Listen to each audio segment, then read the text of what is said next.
The Book of Enoch, also known as 1 Enoch, is an ancient Hebrew apocalyptic religious text ascribed to Enoch, the great-grandfather of Noah. Enoch contains unique material on the origins of demons and Nephilim, why some angels fell from heaven, an explanation of why the Genesis flood was morally necessary, and prophetic exposition of the 1,000-year reign of the Messiah. The older sections of the text are estimated to date from about 300 to 200 BCE, and the latest part probably to 100 BCE. Various Aramaic fragments found in the Dead Sea Scrolls, as well as Greek and Latin fragments, are proof that the Book of Enoch was known by Jews and early Near Eastern Christians. Authors of the New Testament were also familiar with some content of this story. A short section of 1 Enoch, chapter 1, verse 9, is cited in the New Testament Epistle of Jude, in chapter 1, verses 14 through 15, and is attributed there to Enoch, the seventh from Adam. While the Ethiopian Orthodox Tewahedo Church and Eritrean Orthodox Tewahedo Church consider the Book of Enoch as canonical, other Christian groups regard it as non-canonical or non-inspired. It is today wholly extant only in the Ethiopian Ge'ez language. For this and other reasons, the traditional Ethiopian belief is that the original language of the work was Ge'ez, whereas modern scholars argue that it was first written in either Aramaic or Hebrew, the languages first used for Jewish text. However, no Hebrew version is known to have survived. Although evidently widely known during the development of the Hebrew Bible canon, 1 Enoch was excluded from the formal canon of the Tanakh, the canon of the Septuagint, and subsequently from the writings known as the Deuterocanon. One possible reason for Jewish rejection of the book might be the textual nature of several early sections of the book that make use of the material from the Torah. Detailed descriptions of fallen angels would also be a reason for rejection from the Hebrew canon at this period, as illustrated by the comments of Trypho the Jew when debating with Justin Martyr on this subject. Quote, "The utterances of God are holy, but your expositions are mere contrivances, as is plain from what has been explained by you, nay, even blasphemies, for you assert that angels sinned and revolted from God." End quote. By the 4th century, the Book of Enoch was mostly excluded from Christian biblical canons. Nevertheless, it is referenced in the New Testament. As previously mentioned, Enoch is quoted in Jude chapter 1, verses 14 through 15, quote, "And Enoch also, the seventh from Adam, prophesied of these, saying, Behold, the Lord cometh with 10,000s of his saints, to execute judgment upon all, and to convict all that are ungodly among them of all their ungodly deeds which they have ungodly committed, and of all their hard speeches which ungodly sinners have spoken against him." End quote. Compare this quote with Enoch chapter 1, verse 9, translated from the Ethiopic, quote, "And behold, he cometh with 10,000s of his saints to execute judgment upon all, and to destroy all the ungodly, and to convict all flesh of all the works of their ungodliness which they have ungodly committed, and of all the hard things which ungodly sinners have spoken against him." End quote. It has also been posited that the first epistle of Peter, chapter 3, verses 19 through 20, and the second epistle of Peter, chapter 2, verses 4 through 5, refer to some Enochian material. In the epistle to the Hebrews, chapter 11, verse 5, Enoch is referred to directly, and that he received testimony is mentioned, which may allude to his book. There is little doubt that 1 Enoch was influential in molding New Testament doctrines about the Messiah, the Son of Man, the Messianic kingdom, demonology, the resurrection, and eschatology. The first part of the Book of Enoch describes the fall of the Watchers, the angels who fathered the angel-human hybrids called Nephilim. The remainder of the book describes Enoch's revelations and his visits to heaven in the form of travels, visions, and dreams. The book consists of 5 distinct major sections. The Book of the Watchers consists of chapters 1 through 36. The Book of Parables of Enoch, also called the Similitudes of Enoch, consists of chapters 37 through 71. The Astronomical Book, also called the Book of Heavenly Luminaries or Book of Luminaries, consists of chapters 72 through 82. The Book of Dream Visions, also called the Book of Dreams, consists of chapters 83 through 90. And the Epistle of Enoch consists of chapters 91 through 108. Most scholars believe that these 5 sections were originally independent works with different dates of composition, themselves a product of much editorial arrangement, and were only later redacted into what is now called 1 Enoch.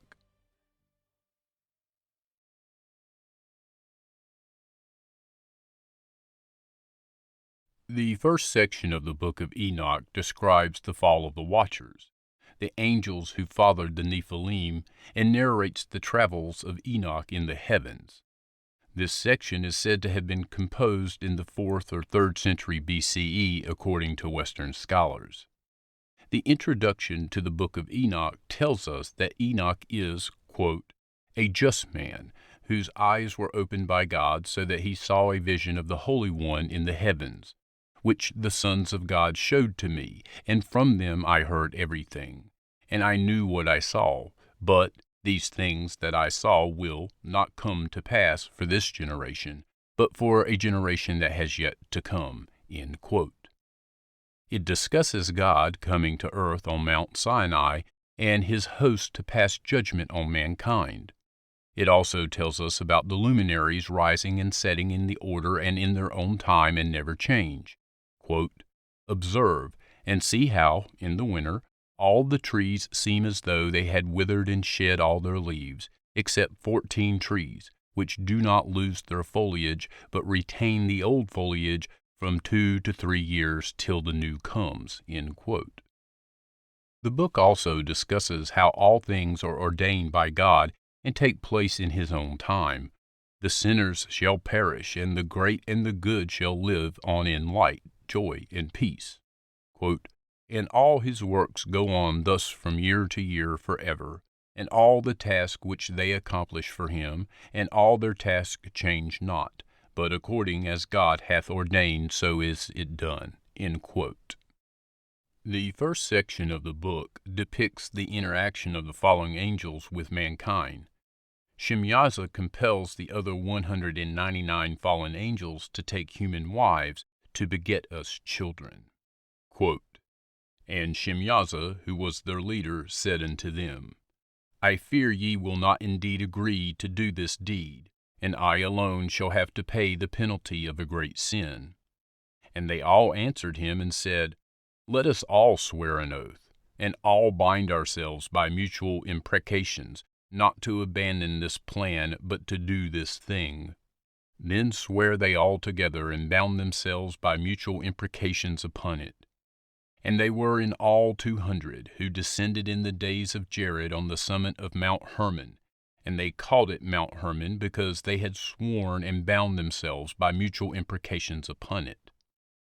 The names of the leaders are given as Shemyaza, their leader, Eriquil, Ramil, Kokobil, Tamil, Ramil, Daniel, Chazaquil, Baraquil, Azel, Eramaros, Badaril, Bezalel, Ananil, Zaquil, Shamzil, Zadaril, Turiel, Yomil, and Zariel. End quote.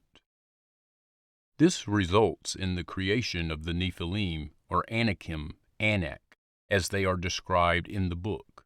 Quote, and they became pregnant, and they bare great giants, whose height was 300 ells, who consumed all the acquisitions of men. And when men could no longer sustain them, the giants turned against them and devoured mankind.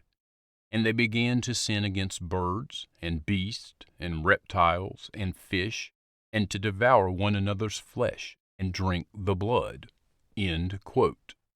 It also discusses the teaching of humans by the fallen angels, chiefly Azazel. Quote, "And Azazel taught men to make swords, and knives, and shields, and breastplates, and made known to them the metals of the earth, and the art of working them, and bracelets, and ornaments, and the use of antimony, and the beautifying of the eyelids, and all kinds of costly stones, and all coloring tinctures.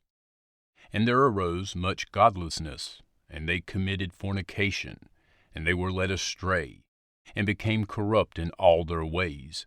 Shemyaza taught enchantments and root cuttings, Armoros the resolving of enchantments, Barakwil taught astrology, Kokobel the constellations, Ezekiel the knowledge of the clouds, Arakwil the signs of the earth, Shamzil the signs of the sun, and Sariel the course of the moon." End quote. Michael, Uriel, Raphael, and Gabriel appealed to God to judge the inhabitants of the world and the falling angels. Uriel is then sent by God to tell Noah of the coming cataclysm and what he needs to do.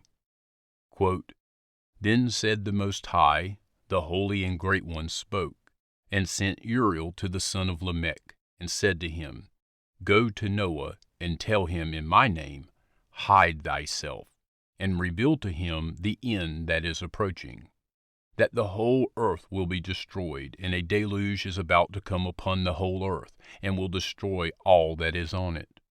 And now instruct him that he may escape, and his seed may be preserved for all the generations of the world." End quote. God commands Raphael to imprison Azazel. Quote, "The Lord said to Raphael, Bind Azazel hand and foot, and cast him into the darkness, and make an opening in the desert, which is Dudial, and cast him therein, and place upon him rough and jagged rocks, and cover him with darkness, and let him abide there forever, and cover his face that he may not see light. And on the day of the great judgment he shall be cast into the fire, and heal the earth which the angels have corrupted, and proclaim the healing of the earth, that they may heal the plague, and that all the children of men may not perish through all the secret things that the watchers have disclosed and have taught their sons. And the whole earth has been corrupted through the works that were taught by Azazel. To him ascribe all sin." End quote. God gave Gabriel instructions concerning the Nephilim and the imprisonment of the fallen angels. Quote, "And to Gabriel said the Lord, Proceed against the biters and the reprobates, and against the children of fornication, and destroy the children of fornication and the children of the watchers from amongst men, and cause them to go forth. Send them one against the other, that they may destroy each other in battle." End quote. The Lord commands Michael to bind the falling angels.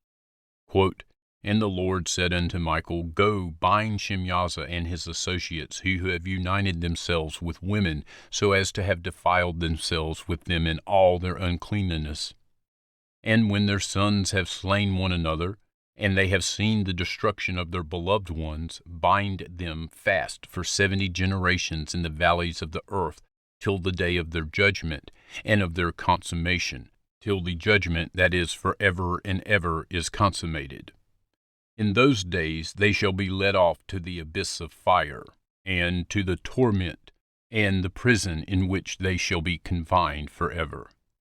And whosoever shall be condemned and destroyed will from thenceforth be bound together with them to the end of all generations."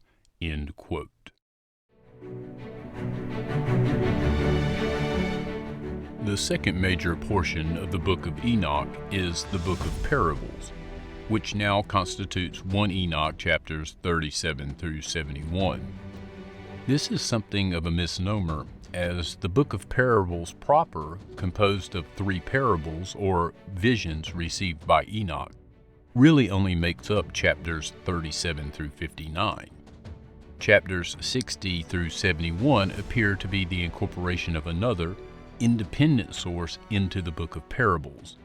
The material in chapters 60 through 71 is primarily designated as the Book of Noah. It is sometimes labeled as portions or fragments of a Book of Noah. The Book of Parables was in its present form by the 1st century BCE. This likely indicates that both the three visions of Enoch and the Book of Noah represent older material, which has been incorporated and edited together. There are two major themes of the Book of Parables woven throughout. The first is the description of a figure, the Son of Man, the elect one, the Messiah, the righteous one, who is a divine figure who is eternally pre-existent with the Most High. This figure has been hidden from everlasting and revealed only to the elect, indicating Israel, or more likely, the faithful within Israel. This leads to the second major theme, the coming of this figure among men, which will culminate with his enthronement on the throne of the Most High, the resurrection of the dead, the judgment of the heavens and the earth, and the initiation of the age to come. Enoch 37 begins by identifying the forthcoming book of parables as the second vision of Enoch, the seventh from Adam. This connective tissue frames the foregoing Book of the Watchers as Enoch's first vision. In the verses following, which introduced what is to come, however, this vision is reframed as three parables received by Enoch. Chapter 38 begins with a preface describing what will occur at the end of days. The depiction of judgment here is twofold. First, the kings and the mighty upon the earth will perish and come to an end. Second, the wicked who rejected the Lord of spirits will be driven from the face of the earth and will have nowhere to go or hide. The parables are then framed within a vision received by Enoch after he was taken to the heavens in a whirlwind. He sees the heavens and the angels in their places. Before the throne of the Lord of spirits, Enoch sees 1,000 thousands and 10,000 10,000s who never sleep, endlessly praising God. On the four sides of the throne, Enoch sees 4 of the archangels performing particular tasks through their voices. Saint Michael unceasingly praises the Lord of spirits. Saint Raphael endlessly praises the elect one and blesses the elect ones who are his brethren. Saint Gabriel is said to endlessly intercede for those who dwell on earth and make supplications for them. He is further identified as the leader of the powers of heaven, leading them in precisely the task of intercession. The fourth, the Archangel Phanuel, is said to fight back the Satans who wish to come and accuse those who dwell on the earth. How he does this is then defined as being through repentance and hope, which he conveys through prayer to the Lord of the spirits. This gives a pattern to the understanding of worship in this period. It consists in praise offered to God Most High, praise offered to His elect one through whom the saints are made righteous and receive blessings, intercessory prayers and supplications, and prayers of repentance with hope of reconciliation. It is not difficult to see how this understanding of worship passed directly into and formed early Christian worship with the elect one identified as Jesus Christ. Throughout the Book of Parables, themes regarding the Messiah and of a second hypostasis of Yahweh, the God of Israel, are drawn together into one single figure from throughout the Hebrew Scriptures. Much of the remainder of the first parable focuses on the movements of celestial bodies, which will be of greater focus in the following Book of Luminaries. Here, however, the stars are identified not only with the angelic beings, but with the destiny of the righteous. The second parable then begins by describing the day of the Lord. On that day, the elect one will sit to judge on the throne of glory, which is the throne of the Lord of spirits himself. The result of this judgment is a transformed and renewed heavens and earth, not only the latter. Both the aforementioned rulers and possessors of the earth, the wicked spiritual powers and principalities in the heavenly places and the wicked of the earth are judged. The purification of the earth in particular makes it a blessing to man, reversing the cursed state brought about by sin. Chapter 46 then describes a parallel scene to that of Daniel 7. Enoch beholds the Ancient of Days, and with him another being like a son of man. Enoch asks who the Son of Man is, and is told by the angelic guide that he is identical to the elect one and the righteous one whom he saw previously. He is further identified as the one who has the right of the firstborn from the Lord of Spirits. This single figure then is both the divine figure previously seen and this human figure now beheld with the Ancient of Days. He further has the character of the one who reveals the treasures of that which is hidden. In his judgment, he is prophesied to have victory over the rulers of the world, casting them down from their throne and casting them into Sheol, using the language of Isaiah regarding the fall of the devil in parallel. They are cast down for not extolling and praising the Son of Man, and for not acknowledging whence they had received the kingdom. This is further describing the heavenly judgment which is coming when the principalities and powers which have enslaved the nations will be cast down and destroyed by the Son of Man. Though the title Son of Man or Son of Adam points to a human nature for this being, at the same time he continues to be described in divine terms. Quote, "And at that hour the Son of Man was named in the presence of the Lord of Spirits, and his name before the Ancient of Days. Even before the sun and the signs were created, before the stars of the heaven were made, his name was named before the Lord of Spirits. He will be a staff for the righteous, with which for them to stand and not to fall. And he will be the light of the nations and the hope of those whose hearts are troubled. All whom dwell on the earth will fall down and worship him, and they will praise and bless and celebrate with song the Lord of Spirits. For this reason he has been chosen and hidden before him from before the creation of the world and forevermore." End quote. This section culminates with the first identification of the Son of Man as the Messiah, Christ, the Anointed One. The language used by Enoch regarding the Son of Man is echoed in the identification of Jesus as Messiah in the New Testament, Luke chapter 2, verse 32. Enoch presents a period of time during which human persons are able to see the fate of the wicked powers, and of unrepentant sinners and find repentance themselves, even the worst of them. After the judgment, however, there is no repentance or mercy. Enoch also explicitly ties the resurrection of the dead to this day of judgment. The remainder of the second parable describes the fate of the wicked. Angels of punishment are depicted preparing a fiery pit or gorge with chains and scourges of punishment. This lake of fire is not, however, when Enoch asks, being prepared for sinners who dwell upon the earth, but for Azazel and the wicked spiritual powers, the rulers of the earth.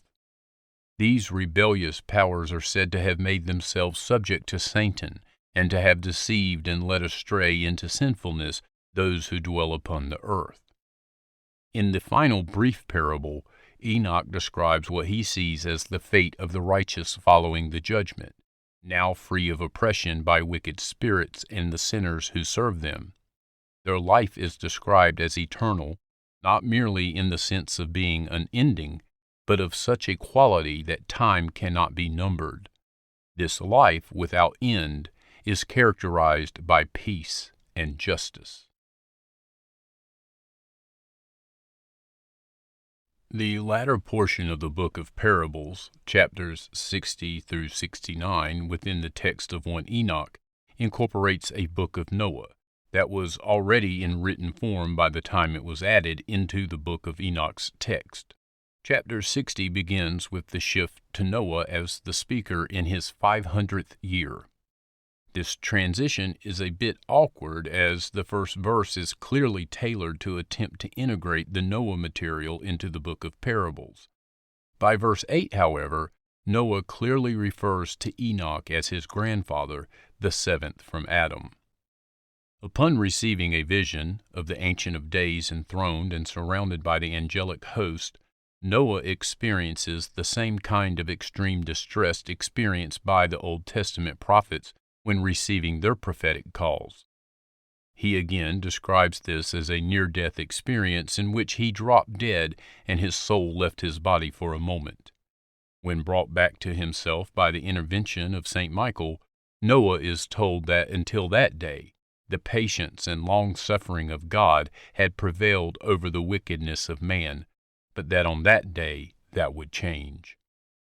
Noah is then told about the coming day of judgment in terms which clearly apply more to the day of the Lord than the flood which he would experience.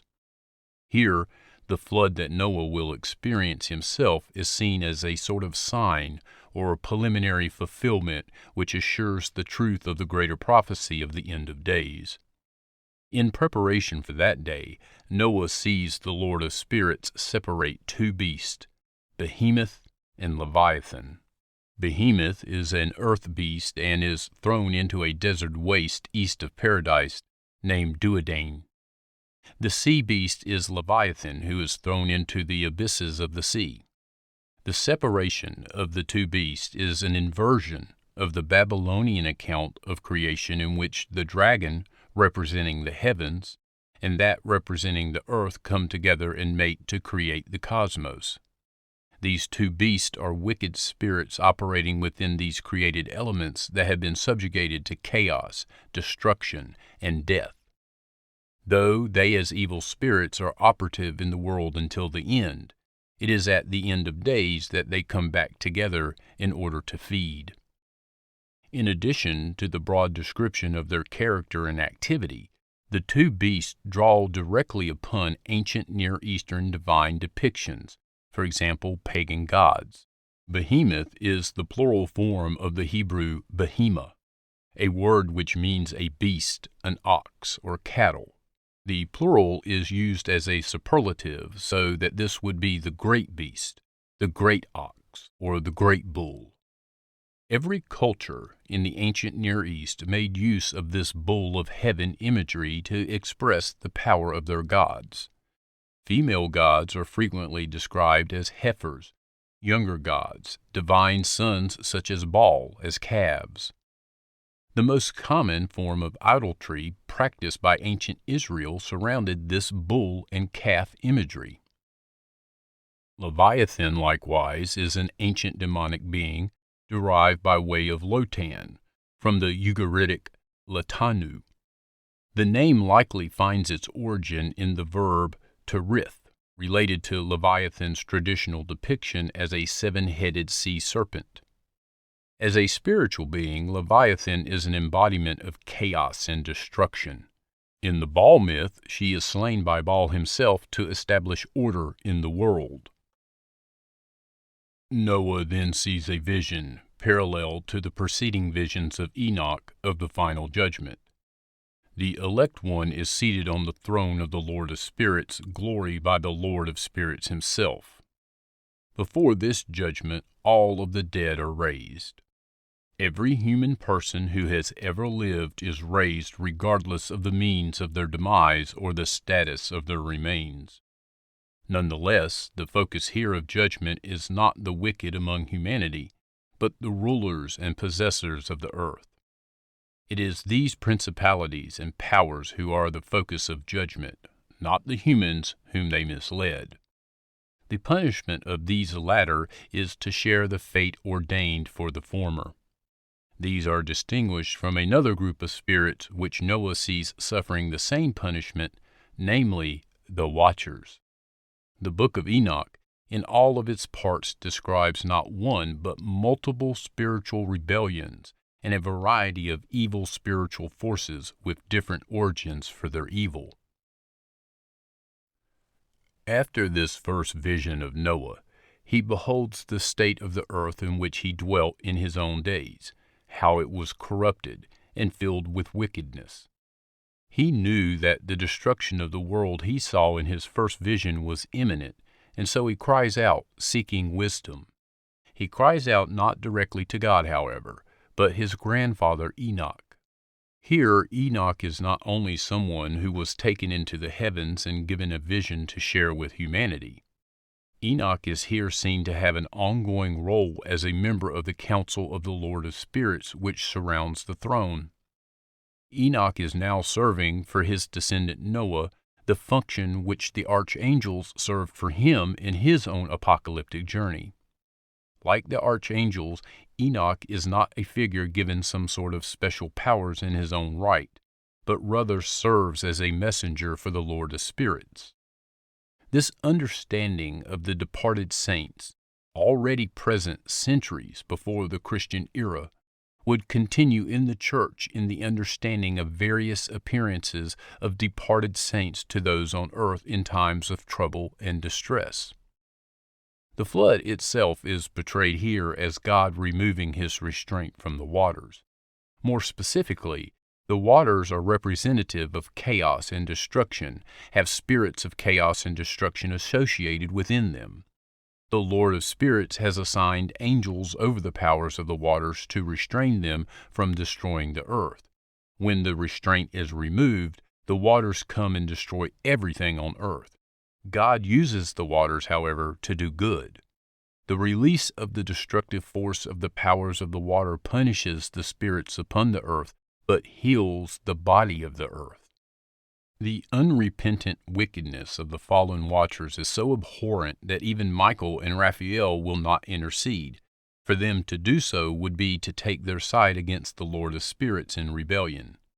This is followed by another list of the leaders of the rebellious watchers, numbered at 20, with Azazel separately as a 21st. Detailed then are the secrets of knowledge that these angelic beings taught to humans in order to further their self-destruction. Notable inclusions are weapons and armor for war, the preservation of secrets in writing, abortion, and magical oaths. The covenant with Noah following the flood is here described as an oath, a pact between the Lord of Spirits and the spirits superintending the various elements of the creation to allow them to function as normal while restraining the forces of chaos and destruction until the end of days. The preservation of the world by God, then, is precisely the restraint of supernatural and human evil within the cosmos, with that restraint being relaxed as a form of judgment. Humanity is given over in judgment to its own evil devices, and to those powers whom it has worshipped and obeyed. The book of Parable then concludes with Enoch ascending back to heaven to stand before the divine throne, and a parting benediction retained from when it circulated as an independent text.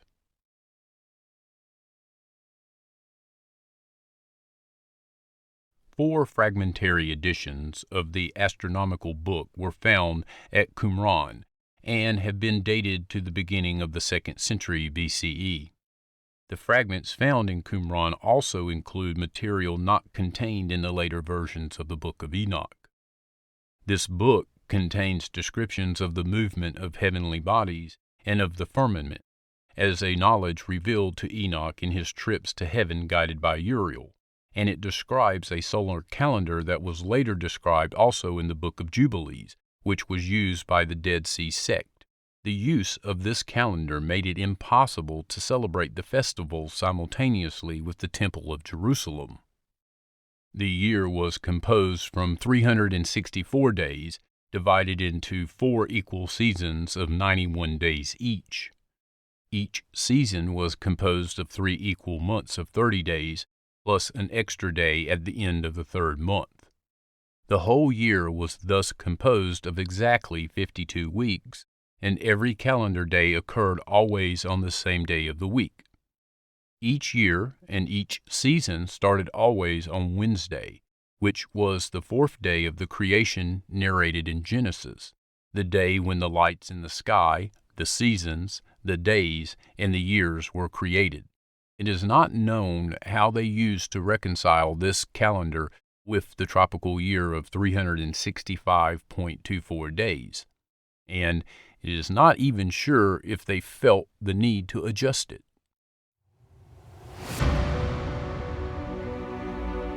The Book of Dream Visions, containing a vision of a history of Israel all the way down to what the majority have interpreted as the Maccabean Revolt, is dated by most to Maccabean times, about 163 to 142 BCE. According to the Ethiopian Orthodox Church, however, it was written before the Genesis flood.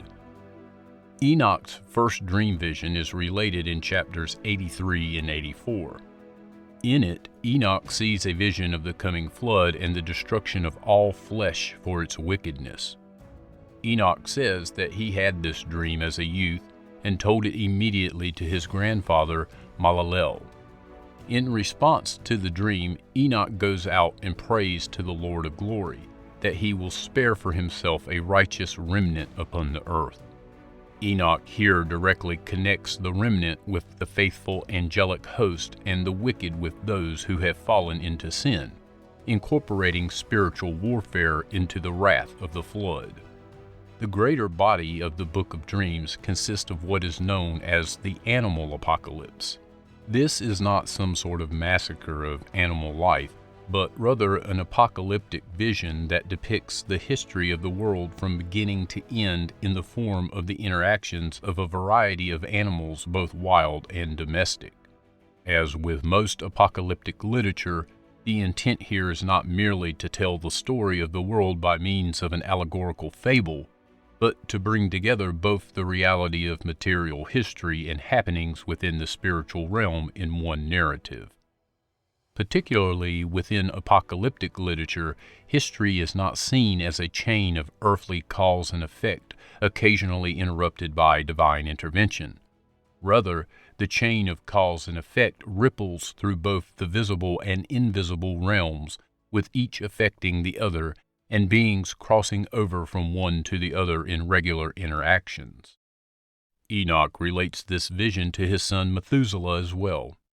It begins with a bull who comes out of the ground and a heifer who also comes out, clearly intended to represent Adam and Eve. Their sons and descendants are then described also as bulls, including Enoch himself. It is at this time that Enoch beholds a star fall from heaven, connecting the fall of the devil to events surrounding Adam and Eve and the expulsion from paradise. This star lays hold of Cain, the black bull, and begins to operate through him. Shortly thereafter, he sees many stars fall to earth and begin to impregnate various heifers. The cows so impregnated give birth to all manner of wild, bloodthirsty beasts. This clearly represents the fall of the Watchers and the beginning of the Nephilim. The third fall of man is described later when God entrusts the wild animals representing the 70 nations to 70 shepherds with the command that their deeds in shepherding them will be recorded for later judgment. The falling angels are punished by the 7 archangels, and the flood comes, destroying wicked humanity and the Nephilim. From the bulls of Noah's sons, the nations are born. Shem begets another white bull representing Abraham, but Abraham is the last bull described in the descent of man in the animal apocalypse. Abraham, this last and unique white bull, represents the last of the type of man begun with Adam, carried through the line of Seth, ending with Noah and Shem. His son Isaac is a white calf, who gives birth to a wild boar and a white sheep, representing Edom and Israel respectively. From this point forward in the narrative, Israel and all of his descendants are depicted as sheep. God is presented from this point forward in the narrative as the Lord of the sheep, for example, the God of Israel. The Egyptians within the narrative of the animal apocalypse are portrayed as wolves, among whom the sheep were sent to pasture by the Lord. Despite the responsibility of the shepherd of Egypt and thereby the Egyptians to protect the sheep, they turned and preyed upon them. Moses is here presented as one of the sheep. Previous figures up to Abraham, and even by extension Isaac, are bulls. David and his descendants will be rams. Moses and Aaron, for that matter, are simply sheep like the others. It is the Lord himself who delivers the sheep out of Egypt. Beginning with the sin involving the golden calf and continuing through the rest of the narrative, many of the sheep are blinded. These are not blind sheep as if they were born blind, but sheep which, due to their wickedness and rebellion, have been blinded. As already mentioned, as the history of Israel continues to unfold, first Saul and then David appear as rams.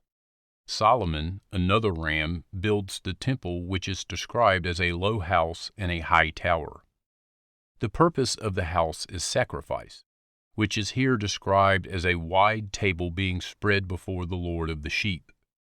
Sacrifice, then, is understood to be the Lord feeding his sheep. Saint Elias, the prophet Elijah, is a sheep whom the other sheep attempt to kill before he is brought up to Enoch in heaven to dwell with him there, connecting these two figures. As the northern and southern kingdoms are judged, Enoch is portrayed as being in heaven and interceding through prayer for the sheep below that the Lord would have mercy on them. The sheep are sent into exile, given over to the shepherds of the nations who give them over, each in turn, as the empires succeed one another to be devoured. The temple is destroyed. The rebuilding of the temple under Ezra and Nehemiah is described, but here the second temple is clearly rejected as unclean. The blinding and deafening of the sheep is continuous and ongoing until it produces a latter-day generation that is utterly unable to see and hear the Lord of the sheep. Finally, the man charged with recording the deeds of the shepherds reveals their deeds at the last day to the Lord of the sheep, and in response, he rends heaven and earth. All of the books are opened and judgment ensues, facilitated by the 7 archangels. First, the devil is judged. Then, other stars who fell, the watchers, are judged. Then, the 70 shepherds of the nations are judged. All of those judged are thrown into an abyss of fire. Once the wicked spiritual powers have been judged, the blind sheep who refuse to see and hear through wickedness receive the same fate. The image that follows is that of the new temple, the second temple having been discarded as unclean. This temple builds from the symbolism of the promised temple of Ezekiel, but associates it clearly with the Messianic age. Importantly, the house is filled not only with the righteous sheep, but also with all manner of wild animals and birds from the other nations. Coming into the house restores their sight.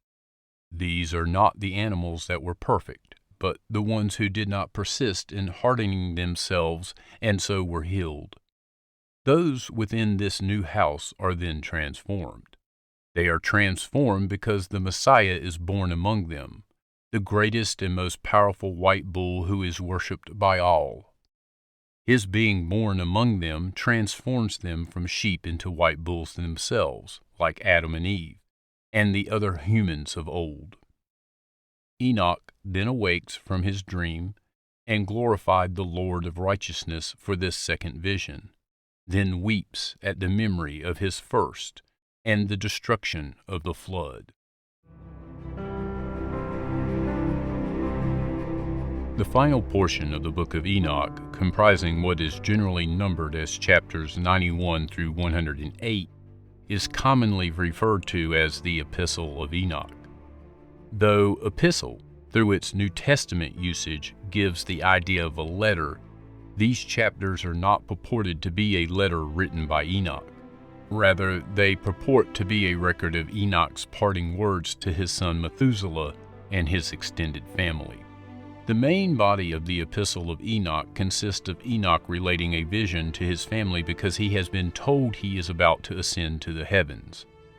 After describing the vision of the future, Enoch then applies the vision by giving counsel and direction to his family on how to live in the coming ages.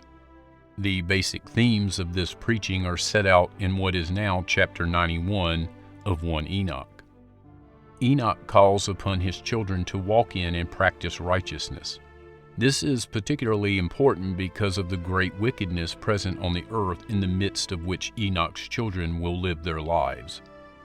The text is not aimed primarily at antediluvial peoples. The judgment of wickedness in the flood will be succeeded by a second period in which wickedness will rise to a climax, eventually to be answered by a final judgment. The initial readers of the text in this form were members of this latter group, living in the latter days.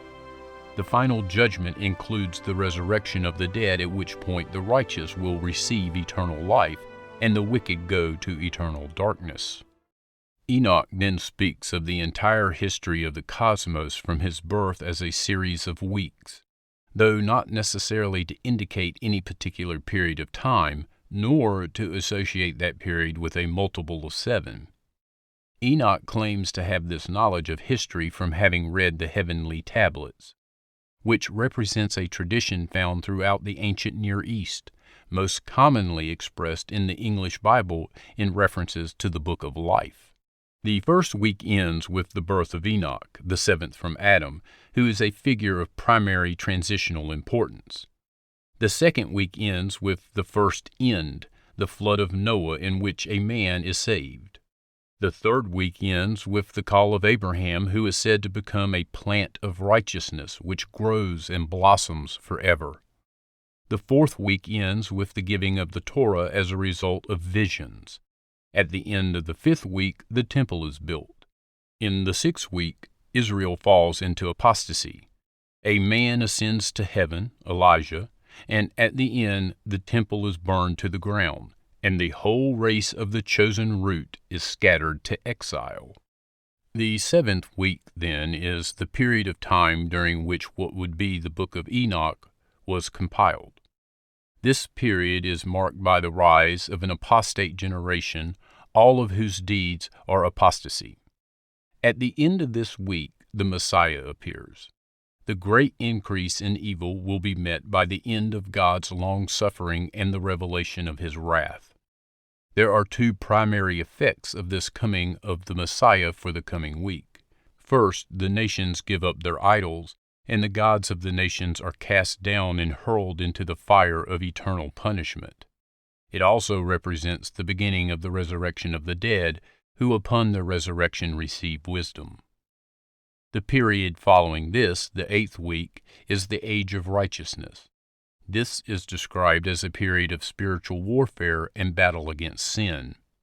At the end of the week, those who practice righteousness receive houses within the house of the great King in glory. In the ninth week, the entire earth will be judged, and sin will be put away forever. In the 10th, the heavens are judged, with judgment being executed against the watchers and the other rebellious powers of heaven. In the 9th week, the earth passes away and is reborn. In the 10th, the heaven passes away and are replaced by a new and eternal heaven of purity. After this follow weeks without end. Considering these ages to come, Enoch exhorts his children to walk through whatever their time is in righteousness. In chapters 101 and 102, Enoch invokes the all of the created order, and from it argues for greater awe, fear, and reverence for its creator expressed through obedience. He then describes the fate of the righteous and the wicked during the period in which they sleep in the grave, before the resurrection. Those who have died in righteousness will have their souls live before God until the time comes for them to awaken. Those who die in their sin, though the world may think them to have been blessed in life, will have their souls go down in Sheol and thence into chains, burning flames, and the great judgment will last for all generations forever. Though the righteous suffer many things in this life, they are not forgotten. The angels of heaven ever intercede for them, and their names are written in the tablets of heaven. The text of 1 Enoch proper then ends with a command not to alter or change or add to Enoch's writings, nor believe those who do. As previously mentioned, in some versions of the text of 1 Enoch, further material is appended to the end. In some cases, this is broken off as an appendix. In other cases, it is incorporated as chapters 105 through 108. In some cases, it is incorporated as additional verses of chapter 105. This material is clearly of a different origin than the Epistle of Enoch and does not continue the flow of that text.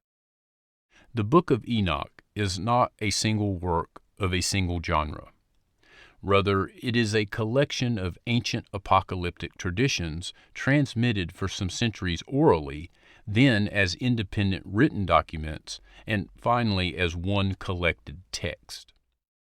Outside of Ethiopia, 1 Enoch is not canonical. It is not read publicly in the worship of the church. On the other hand, these traditions and their written form in 1 Enoch has shaped major portions of the New Testament, such as St. Matthew's Gospel, the Johannine Corpus, the Petrine Epistles, and Jude. It is a vital part of the tradition in which the Scriptures were passed on to the Fathers. One of the questions that the archive receives on a regular basis is, why do you have a complete narration of the Book of Enoch on your channel? This is a fair question given that most people are not familiar with the Book of Enoch, much less its origin in Mesopotamian traditions and its relation to the Anunnaki.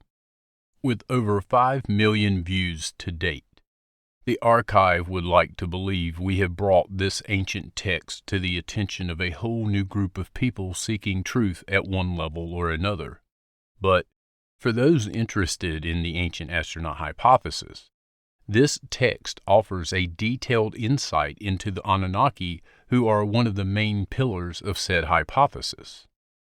As James Vanderkam explains, quote, "The Enoch literature seems to offer an alternative to the form of Judaism that centers upon the Mosaic conventional law. It appeals to a myth of great evil and punishment in ancient times and calls on people to be righteous because another judgment is coming. That righteousness is apparently defined in Enoch's writings, not in the Mosaic law. In other words, the appeal here is to a much earlier time in history, before the division of nations. Was Enoch chosen to make a wider appeal than Moses, who lived after the nation of Israel had begun? There is ample reason for believing that the biblical Enoch is a reflection of Mesopotamian traditions about the seventh antediluvial king in Meteranki of Sippar, a king who was associated with the sun god and the divination. Enoch, the seventh pre-flood patriarch in the Bible, taught a solar calendar and received revelations about the future through mantic means such as symbolic dreams. John Rogerson and Philip Davies, in their work titled The Old Testament World, make the following observation, quote, "The legend of Enoch begins with the Sumerian king list. This is a list of rulers before the flood, and is preserved in several forms, including Berosus. Here, one of the kings, often given as the seventh, as Enoch is in his list, is called En-Meteranki, or En-Meterana. He is generally associated with the city of Sippar, which was the home of the cult of the sun god Shamash. Moreover, in other texts, this En-Meteranki was the first to be shown by Adad and Shamash 3 techniques of divination: pouring oil on water, inspecting a liver, and the use of a cedar rod, whose function is still unclear. These were to be transmitted from generation to generation, and in fact became the property of the Guild of Baru, the major group of diviners in Babylon.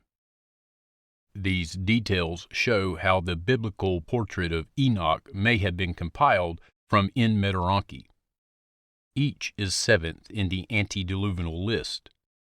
The biblical 365 preserves the affinity to the sun, rather than the sun god, walking with God, or perhaps angels. suggests the intimacy between gods and man.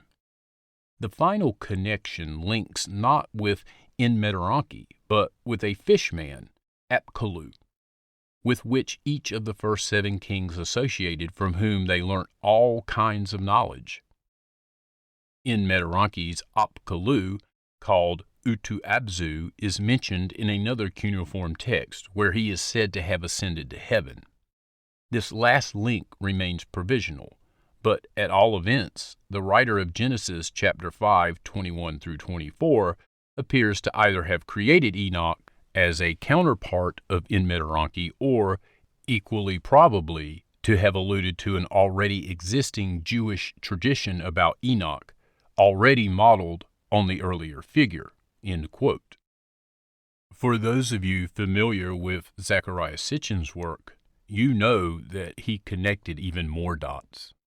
Quote, "According to Sumerian chronicles of the earlier times, it was at Eridu's temple that Enki, as guardian of the secrets of all scientific knowledge, kept the Mies, tablet-like objects on which the scientific data were inscribed. One of the Sumerian texts details how the goddess Inanna, later known as Ishtar, wishing to give status to her cult center Uruk, or the biblical Erech, tricked Enki into giving her some of those divine formulas. Adapa, we find, was also nicknamed Nunmi, meaning he who can decipher the Mies. Even unto millennia later, in Assyrian times, the saying, "wise as Adapa," meant that someone was exceedingly wise and knowledgeable. The wide knowledge imparted by Enki to Adapa included writing, medicine, and, according to an astronomical series of tablets, knowledge of astronomy and astrology. It is almost certain that the biblical Enoch was the equivalent of the Sumerian first priest Enmeteronki, high priest of the Mies of the bond heaven-earth, the man from the city Sippar taken heavenward to be taught the secrets of heaven and earth, of divination, and of the calendar. It was with him that the generations of astronomer-priests, of keepers of secrets, began. One cannot rule out the possibility that, as in Enmeteronki and Enoch, Adapa too was the 7th in line of sages, the sages of Eridu, and thus another version of the Sumerian memory echoed in the biblical Enoch record. According to this tale, 7 wise men were trained in Eridu, Enki's city. Their epitaphs and particular knowledge varied from version to version. Reichel Barger, examining this tale in light of the Enoch traditions, was especially fascinated by the inscription on the 3rd tablet of the series of Assyrian oath incantations. In it, the name of each sage is given and his main call on fame is explained. It says thus of the 7th, Utu-Abzu, he who to heaven ascended. Citing a second such text, Borger concluded that the 7th sage, whose name combined that of Utu and Shamash with the lower world Abzu, domain of Enki, was the Assyrian Enoch. End quote. The ancient astronaut hypothesis posits that Enoch's account of the falling angels is in fact about the Anunnaki bringing kingship to man and the evils that followed. The story is also included in the Book of Genesis, albeit brief and obscured. The Book of Enoch may be one of the first iterations of mankind's rebellion against their Anunnaki rulers and/or the system of human kingship instituted by them. It is certainly worth pointing out that this rejection of the old order happened to coincide with the agricultural revolution. In the Book of Watchers, Enoch attributes civilization and its corrupting influence to the fallen angels who came down from heaven and bore children with the daughters of men known as the Nephilim. According to Enoch, the era of Nephilim was the beginning of culture as we know it today, with the introduction of the arts, cosmetics, writing, kingship, and war. It is fair to conclude that the Book of Watchers is a condemnation of this so-called civilization initiative on earth, which Enoch views as a sinister project of wayward fallen angels and unsanctioned by the Most High. As the knowledge of agriculture, writing, and architecture was introduced by the Anunnaki, it was quickly utilized as a mechanism for population control. The institutionalization of religion and monarchies made it even that much easier to restrain, restrict, and supervise the growing human population of workers. This led to an increasingly oppressive system that produced undesirable social conditions and the rise of inequality amongst peoples in the ancient world. It is certainly reasonable to posit that this may ultimately explain why the Book of Enoch was written and addressed to the weak and vulnerable lower classes in the social order who felt no respite against the relentless and cruel power of the Anunnaki-appointed kings. The Book of Enoch may represent many things in relation to the Anunnaki, but perhaps it most reflects humanity's coming of age, so to speak. As humanity proliferated and became more knowledgeable, it developed an intellectual counterbalance to the Anunnaki control apparatus. The narrative certainly establishes the concept of the Most High, or a force that is above the Watchers and Nephilim, to which they must answer.